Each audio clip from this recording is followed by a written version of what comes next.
નમસ્કાર મિત્રો, પીએમ આવાસ યોજના 2025 સરકારી સહાયથી તમારું સપનાનું ઘર બનાવો. પીએમ આવાસ યોજના 2025 માટે આજે જ અરજી કરો. પીએમ આવાસ યોજના માટે જરૂરી ડોક્યુમેન્ટ, કેવી રીતના અરજી કરવી એ બધું આપણે આજના વિડીયોમાં જોઈશું. નવા હોય તો સબસ્ક્રાઈબ કરી લેજો. પીએમ આવાસ યોજના 2025 શું છે, એના માટેની પાત્રતા માપદંડ શું છે, જરૂરી ડોક્યુમેન્ટ શું જોઈએ, અરજી પ્રક્રિયા શું છે, એ આપણે આગળ વિડીયોમાં જોઈશું. જે મિત્રો નવા હોય એ ચેનલને લાઈક અને સબસ્ક્રાઈબ જરૂર કરજો.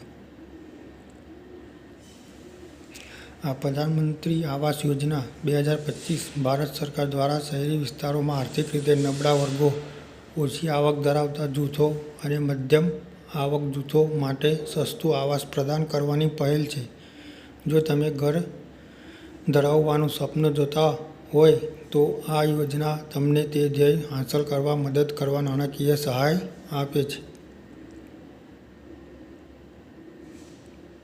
તો એના માટે જરૂરી બાબતો જોઈએ. પીએમ આવાસ યોજના 2025 શું જોઈએ? 17 સપ્ટેમ્બર 2024ના રોજ વડાપ્રધાન નરેન્દ્ર મોદી દ્વારા લોન્ચ કરવામાં આવ્યું હતું. અર્બન 2.0 મર્યાદિત આવક ધરાવતા શહેરી પરિવારોને તેમના પોતાના ઘર બાંધવા અથવા ખરીદવામાં મદદ કરવાનો હેતુ છે. આ તબક્કા માટે અરજીની અંતિમ તારીખ 31 ડિસેમ્બર 2024 છે. 31 ડિસેમ્બર પહેલાં તમારે અરજી કરવાની રહેશે. તો અરજી કરવા માટે જરૂરી પાત્રતા અને માપદંડ શું છે એ આપણે જોઈએ. ભારતીય નાગરિક હોવો જોઈએ, કાયમી મકાન કે જમીનની માલિકી નથી, પરિવારના કોઈ પણ સભ્યએ આવકવેરો ભરવો જોઈએ નહીં, સરકાર દ્વારા ઘરના કોઈ સભ્યને નોકરી આપવી જોઈએ નહીં,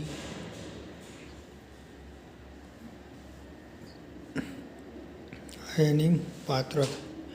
હવે આવક આધારિત કેટેગરી. આર્થિક રીતે નબળા વર્ગો 3 લાખથી જેની સુધીની આવક વાર્ષિક હોય, ઓછી આવક ધરાવતા જૂથો જેમાં વાર્ષિક આવક 3 લાખ અને 6 લાખ વચ્ચે હોય, મધ્યમ આવક ધરાવતા જૂથો જેમની આવક વાર્ષિક આવક 6 લાખ અને 9 લાખ વચ્ચે હોય.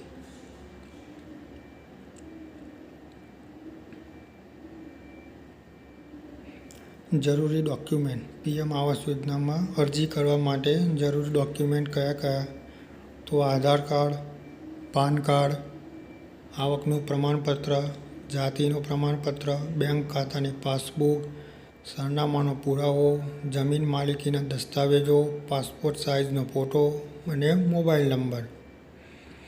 આટલા ડોક્યુમેન્ટ તમારે જરૂરી જોશે. આમાં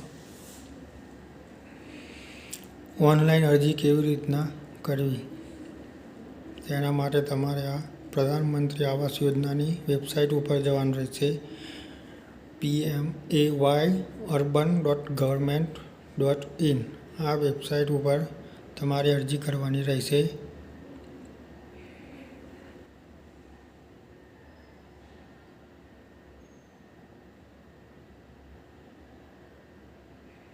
તો એના માટે આજે જ અરજી કરી લો અને અમારી ચેનલને સબસ્ક્રાઈબ ના કરી હોય તો સબસ્ક્રાઈબ કરી લેજો. ધન્યવાદ.